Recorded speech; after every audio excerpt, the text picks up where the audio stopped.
so get this. Yeah. Imagine Yeah. being able to report like a safety violation in a factory, Okay. but it's like halfway across the world, right? Right. And you can do it anonymously and then actually see the company take action. Yeah. That's the kind of power that we're diving into today with something called grievance mechanisms. It's pretty amazing how important these mechanisms are becoming, Yeah. especially as global supply chains are, getting more and more complex every day. Mhm. It's a huge challenge to make sure human rights and sustainability are being upheld in those sprawling networks, right? Right. So grievance mechanisms give people a voice to actually raise those concerns and hold those companies accountable. So we're focusing on a platform called WhiteBox today, and we're using their website as our main source. Okay. And so think of this deep dive as your shortcut to understanding what WhiteBox is, how it works, and really why it matters to you. Even if you're not, directly involved in a global supply chain or anything like that, Yeah. you might be surprised at the ripple effects. I think so, yeah. Yeah. Transparency and accountability are kind of like at the heart of it. We're going to uncover how WhiteBox actually empowers stakeholders to report issues, even if they want to remain anonymous. Right. And then we're going to explore how AI is actually helping bridge those language barriers, and then how companies can use that data to proactively address those risks. Okay, so let's unpack this a little bit. Okay. What exactly is a grievance mechanism? Yeah. It sounds a little formal, doesn't it? It does. It does. Hmm. But the idea is actually pretty simple. Okay. It's a formal process that allows stakeholders like employees, community members, even consumers Right. to raise concerns about potential human rights violations or environmental issues that are related to a company's operations. Okay. Exactly. And it's becoming increasingly important, even legally mandated in some places. Wow. For example, the German Supply Chain Due Diligence Act, also known as the LKSG, Okay. and the upcoming EU Corporate Sustainability Due Diligence Directive, or the CSDDD. Catchy. Yeah, very catchy names. But these are making these mechanisms a requirement for companies that are actually operating in Europe. So companies can't just ignore this anymore. Precisely. And that's where WhiteBox comes in. Okay. It's a digital platform Right. that is designed to make this entire process easier and more effective Right. for everyone involved. From what I'm seeing on their website, Yeah, it seems pretty user-friendly. it is. But how does it actually work? Yeah, Can anyone use it? absolutely. So WhiteBox aims to be accessible to everyone, regardless of language Right. or literacy level. So let's say we have a worker in Bangladesh Right. who only speaks Bengali. They can actually report an issue through WhiteBox. Yeah. And then the platform's AI instantly translates it. Oh, wow. So the company, let's say it's in Germany, Right. can understand it and then respond. That's amazing. There are even audio-aided forms and AI-powered transcription features for those who can't even read or write. That's impressive. Yeah. But what about, like, staying anonymous? You're reporting a problem with your employer. You don't want them to know it was you. Absolutely. Right. That's a very crucial concern. Yeah. And WhiteBox takes it extremely seriously. Okay. They use advanced security measures and data encryption to protect the identities Right. of the people who actually report issues. Okay. So it's all about creating a safe space for people to come forward. That sounds ideal. Yeah. But how can we be sure that companies are actually acting on these reports? Oh, right. Right. Are they genuinely acting on the reports? Yeah. Or are they just using this for good PR? Well, that's where transparency comes in. Oh. With WhiteBox, every single report is tracked. Okay. And stakeholders can actually see the status updates and the actions that are being taken by the company. It's about holding companies accountable Okay. and showing them that these concerns are real and need to be addressed. So it's not just about reporting. Right. It's about, like, It's about being part of the solution. being part of the solution. Exactly. Yeah. Stakeholders can see that their voices are actually being heard Right. and that their reports are actually leading to tangible improvements. Okay. So it's really about empowering those individuals to make a real difference. That's pretty empowering. Yeah. But what's in it for the companies? Right. Yeah. Yeah. Besides avoiding bad press. It's about more than just avoiding negative attention, Right. Companies are starting to realize Mm-hmm. that proactive risk management Right. is really essential. Okay. With WhiteBox, they can identify potential issues Right. before they actually become big problems. Mm-hmm. And they can actually demonstrate their commitment to ethical and sustainable practices. So instead of waiting for like a crisis, Yeah, they can use WhiteBox to kind of get ahead of the curve? exactly. Oh, By actually gathering that data directly from the stakeholders, they can identify those potential issues, whether it's, unsafe working conditions, Right. environmental violations, or even potential fraud within their own operation. Right. Yeah.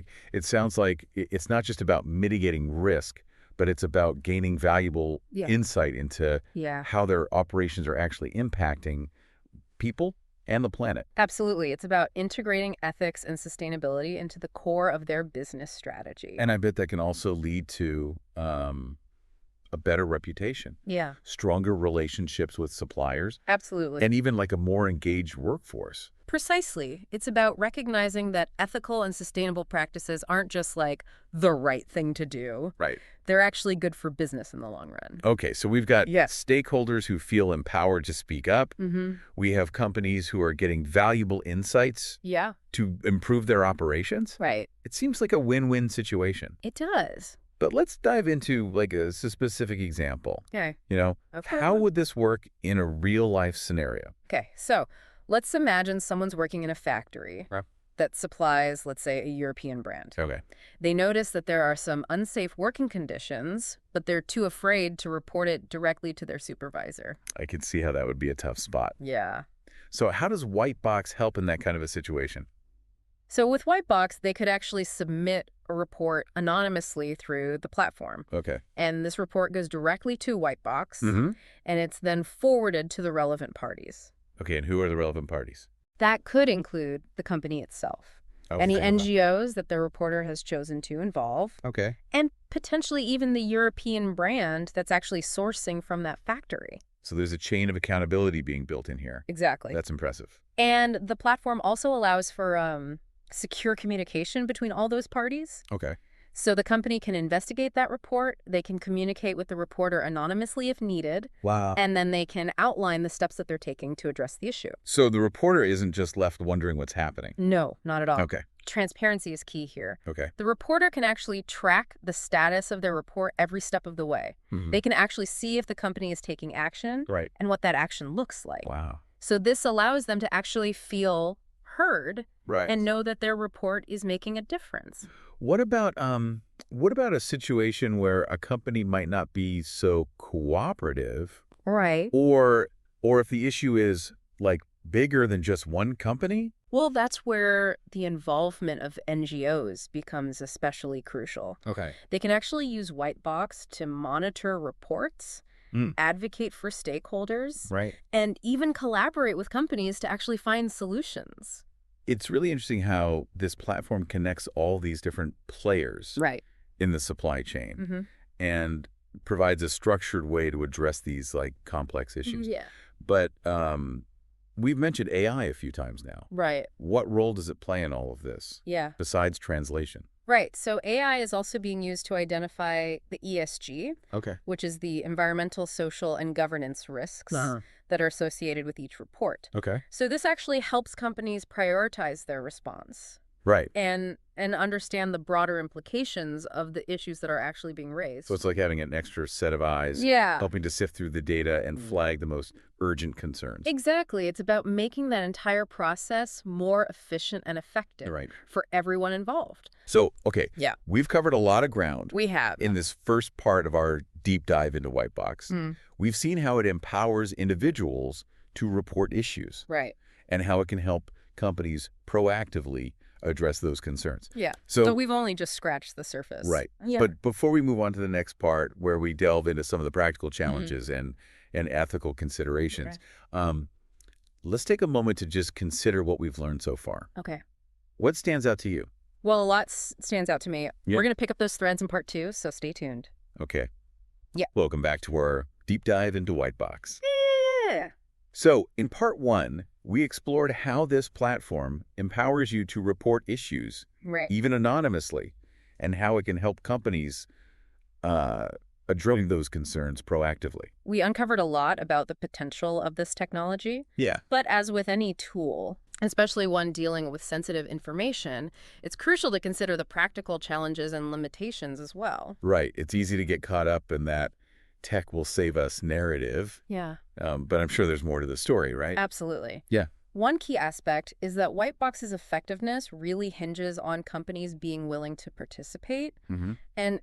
and more importantly, to act on the reports that they receive. Okay. So if a company is just going through the motions of compliance without a genuine commitment to change, the platform's not going to be as impactful. So it's not a magic bullet that forces companies to be ethical. Right. What happens if a company receives a report but chooses to ignore it? Well, that's where the role of other stakeholders, Okay. like NGOs and consumers, becomes even more crucial. Right. So NGOs can actually use WhiteBox to monitor trends, Mm-hmm. advocate for greater transparency, and even collaborate with companies to find solutions. Right. And you, as a consumer, have the power to choose which companies you support. So it's kind of like checks and balances, right? Exactly. WhiteBox provides the platform, Yeah. but it's up to all of us to use it effectively. Right. Hold those companies accountable. It's a collective effort. Okay. Now, even when a company is genuinely committed to addressing the issues raised through WhiteBox, implementing change across a complex global supply chain can be incredibly challenging. I can imagine we were talking about like these intricate networks of suppliers, manufacturers, distributors, all operating in different parts of the world. Exactly. It requires a deep understanding of the local context, collaboration with various actors, and a commitment to long-term solutions. Right. WhiteBox can help facilitate that process, but it's not a quick fix. It's a journey, not a destination. And even with the best intentions, I imagine there's potential for unintended consequences. It's like that saying, the road to hell is paved with good intentions. That's a valid point. Yeah. For instance, if a company abruptly shifts their sourcing practices based on a report, it could unintentionally harm workers in another part of the supply chain. Yeah, that's a sobering thought. Yeah. It highlights the need for a really thoughtful and holistic approach. Precisely. And that's where the expertise of NGOs and ethical sourcing specialists comes in. Right. They can help companies navigate those complexities and ensure that the solutions are sustainable and beneficial for all stakeholders. Okay, so we've talked about the need for companies to genuinely commit to change. Right. The complexities of implementing those changes, the potential for those unintended consequences. But what about the individuals who might be hesitant to use a platform like WhiteBox? Right. Are there any like barriers to access? Absolutely. While WhiteBox strives to be inclusive, it's essential to recognize that digital literacy and access to technology vary significantly across different regions and communities. Not everyone has a smartphone or reliable internet access. Exactly. So even with features like multilingual support and audio-aided forms, there might still be people who are left out. That's a valid concern. Yeah. It highlights the importance of complementary outreach efforts, like working with local community organizations or even using more traditional communication channels to reach those who might not have access to or comfort with those digital platforms. So it's about meeting people where they are. Yeah. And finding ways to ensure that everyone has a voice. Right. Regardless of their technological capabilities. Yeah, exactly. It's about recognizing that technology is a tool. Right. And like any tool, it can be used for good or for ill. Right. It's up to us to ensure that it's actually used responsibly and ethically. Speaking of ethical considerations, one thing that's been on my mind is data privacy. Okay. We talk about how WhiteBox protects the anonymity of reporters. Right. But what about the other information that's collected through the platform? That's a crucial point. Yeah. WhiteBox is committed to complying with data protection regulations like the EU's GDPR, but it's also about being transparent with users about how their data is being used, stored and shared. Do they share any data with third parties? Even in anonymized form? They do, but it's always done with the consent of the reporter and in compliance with data privacy regulations. So, for example, if a reporter chooses to involve an NGO, WhiteBox will share the relevant details of their report with that organization. And they might share anonymized data with researchers who are working to understand trends and systemic issues in supply chains. So it's not just about addressing individual grievances. It's about using that data to drive systemic change. Yeah, exactly. That makes sense. Yeah. But I imagine there are also challenges in ensuring that data is used responsibly and Yeah. ethically, Yeah. especially when it comes to potentially sensitive information about companies Right. or even entire industries. Absolutely. WhiteBox has a responsibility to protect the interests of both stakeholders and companies while working towards the greater good of improving global supply chain practices. Right. It's a delicate balance, Yeah. and it requires constant vigilance and ethical decision-making. It sounds like navigating this ethical landscape is a bit like walking a tightrope. It is, Yeah. and it underscores the importance of ongoing dialogue and collaboration between all stakeholders, tech developers, Right. companies, NGOs, researchers, and of course, individuals like you. It seems like technology can be a powerful force for positive change, Yeah. but it's not a cure-all.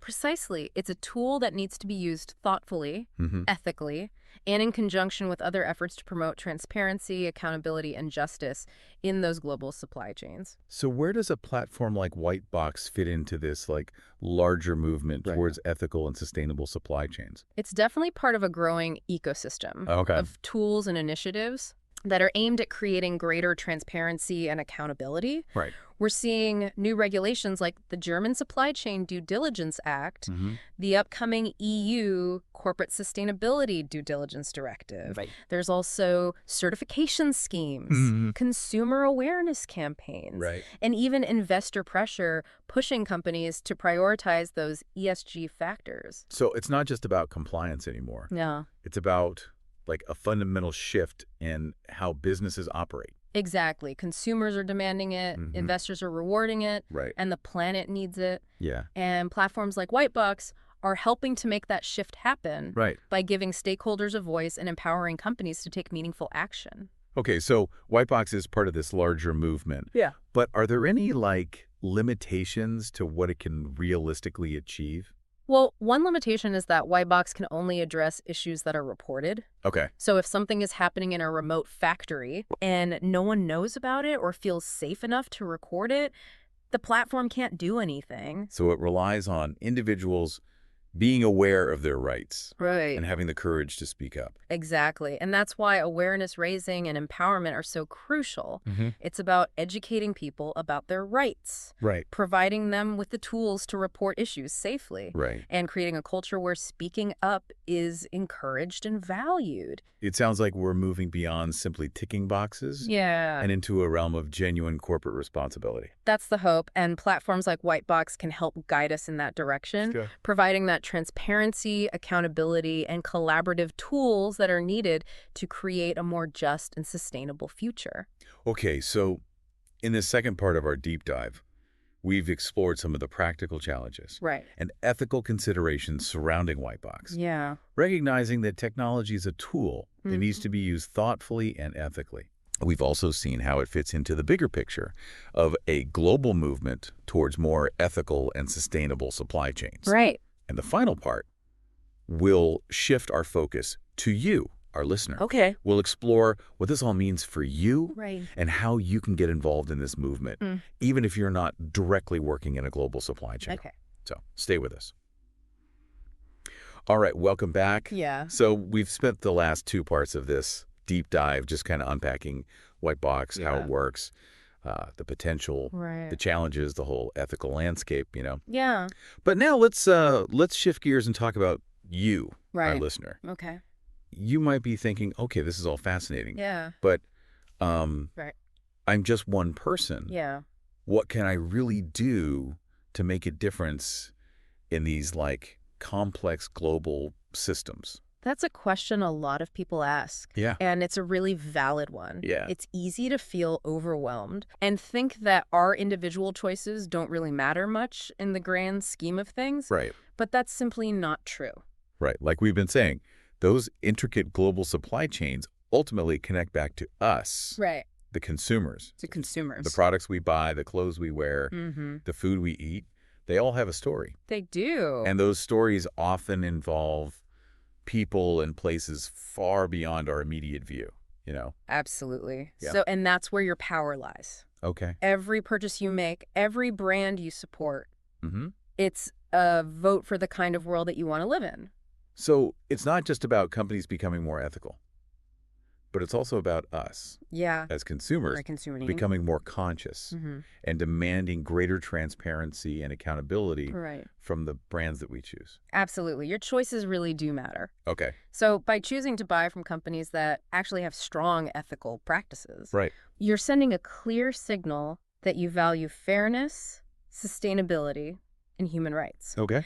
And that signal, amplified across millions of consumers, Yeah. can drive real change. Okay. That makes sense. But Yeah. with so many brands and products out there, Right. where do we even begin? Right. It can feel kind of overwhelming to know even where to start. Yeah, it can. Yeah. A great starting point is awareness. Okay. So before you buy something, just take a moment to research the brand. Okay. Do they have a clear code of conduct? Mm-hmm. Do they disclose information about their suppliers? Right. Have they implemented a grievance mechanism, Right. whether it's WhiteBox or another system? And there are some like fantastic online resources that can help with this too. There are. Like websites like Good On You or Fashion Revolution.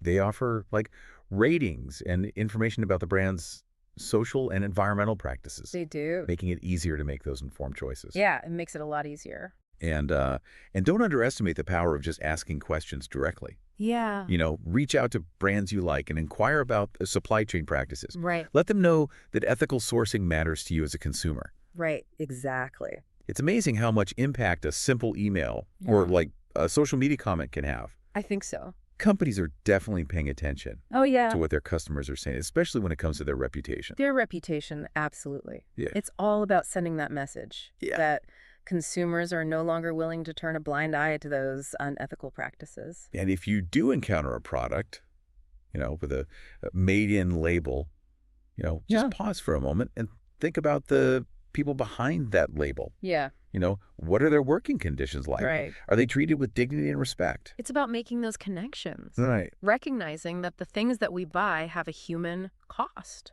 Yeah, and that awareness can be incredibly powerful in driving change. Absolutely. So now if you become aware of like a potential issue, Right.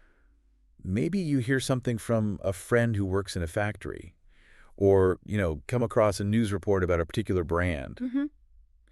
Don't hesitate to use platforms like WhiteBox to report it, Do it. even if you're not directly involved in the situation. Even then, your voice matters. Okay.